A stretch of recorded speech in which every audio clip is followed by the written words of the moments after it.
Ciao ragazzi e bentornati su H3 Medicine. Tra poco molti di voi faranno la muta e si trasformeranno ufficialmente in specializzanti. È un passo importante, lo sapete già, ed è anche importante partire col piede giusto. E per questo ci sono io, il vostro amichevole sinologo di quartiere, che in anni di disagio e sole accumulate in scuola di specializzazione posso darvi qualche consiglio per fare un po' meno errori di quelli che ho fatto io.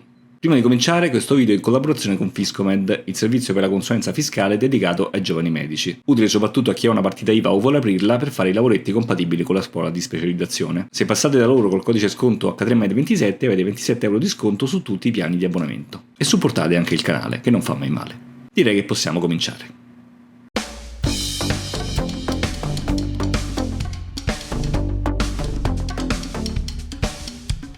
Allora, prima di tutto, al di là delle facili battute sugli schiavizzandi, è importante avere chiaro fin dall'inizio i propri obiettivi, che non sono sopravvivere 4-5 anni e ottenere un pezzo di carta, ma sostanzialmente imparare un mestiere, andare a bottega. Cioè ottenere il bagaglio culturale e le capacità pratiche che vi consentono poi di diventare autonomo a fare quello che fanno i vostri strutturati di riferimento e magari anche meglio. Deve essere come una lampadina nel vostro cervello che non si deve spegnere mai per tutti i 4-5 anni. Deve essere accesa pure quando fate la 100ª guardia, la 100ª visita, la 100ª cartella, la 100ª terapia.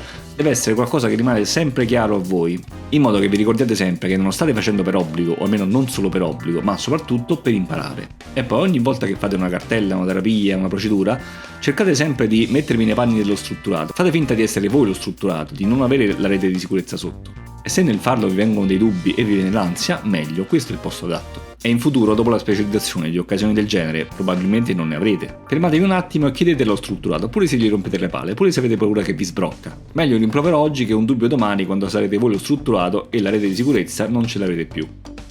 Dopodiché, i primi mesi andate alla ricerca di due figure fondamentali che diventeranno i vostri pilastri: il pilastro formativo e il pilastro affettivo. Il pilastro formativo è il mentore, il tutor, il vostro dottor Cox di riferimento. Lo strutturato, magari pure giovane, al quale affidarsi se avete un dubbio, la componente più importante della vostra rete di sicurezza. Magari pure severo, però soprattutto giusto e affidabile. Qualcuno che non faccia l'infame mandandovi bevuto al primario al primo vostro errore. Qualcuno con cui magari potete anche arrivare a fare amicizia, a sparlare sotto banco del primario, magari andare al pub a festeggiare un intervento riuscito bene, oppure un paziente salvato, una terapia particolarmente efficace. Sono difficili da trovare oggettivamente, però secondo me ce n'è almeno uno per ogni reparto. Potete anche condividerlo con altri specializzanti, sono un po' rari e non sempre sono in rapporto 1-1 con gli specializzanti. Il pilastro emotivo invece è il collega con la vostra stessa lunghezza d'onda, che condivide la vostra visione della professione e magari anche della vita, con il quale legare e magari fare amicizia. Magari pure di altri anni, di altre scuole, di altre professioni sanitarie, non siate classisti. Poi se è più di uno e fate un gruppo, una cucciolata, un branco, pure meglio. In 4-5 anni sicuramente vi verrà il momento buio, in cui magari siete scoraggiati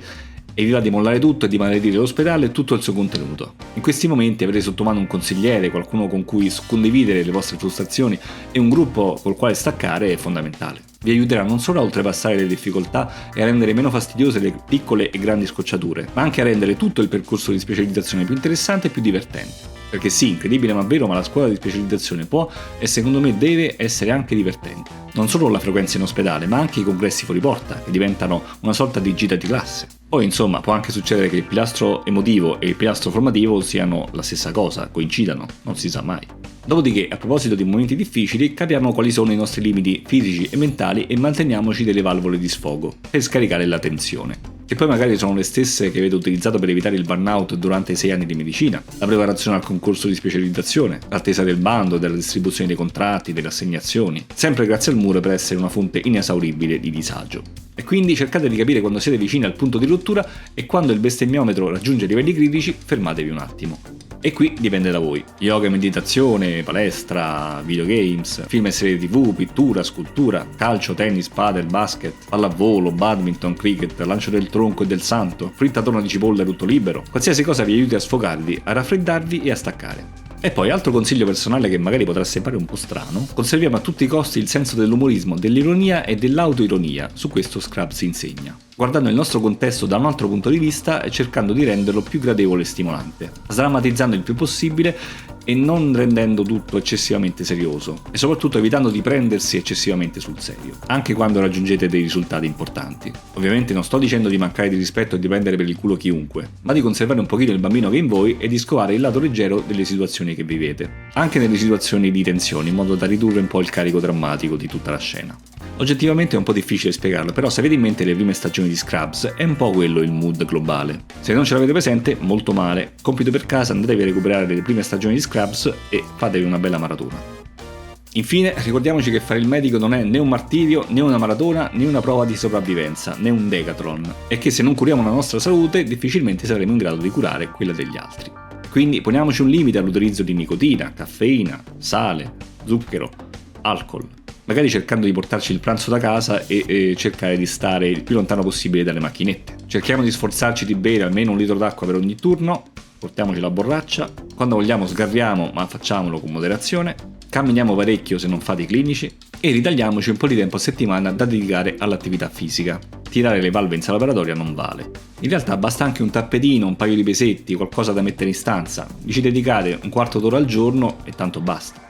Quindi insomma, anche se la vita di reparto vi assorbe totalmente, cercate di dedicarvi almeno un minimo spazietto a voi stessi. Vabbè ragazzi, l'angolo dei consigli non richiesti è terminato. In bocca al lupo a tutti voi che inizierete questo percorso. Per qualsiasi cosa sapete dove trovarmi. Statevi bene e ci vediamo al prossimo video. Ciao ragazzi!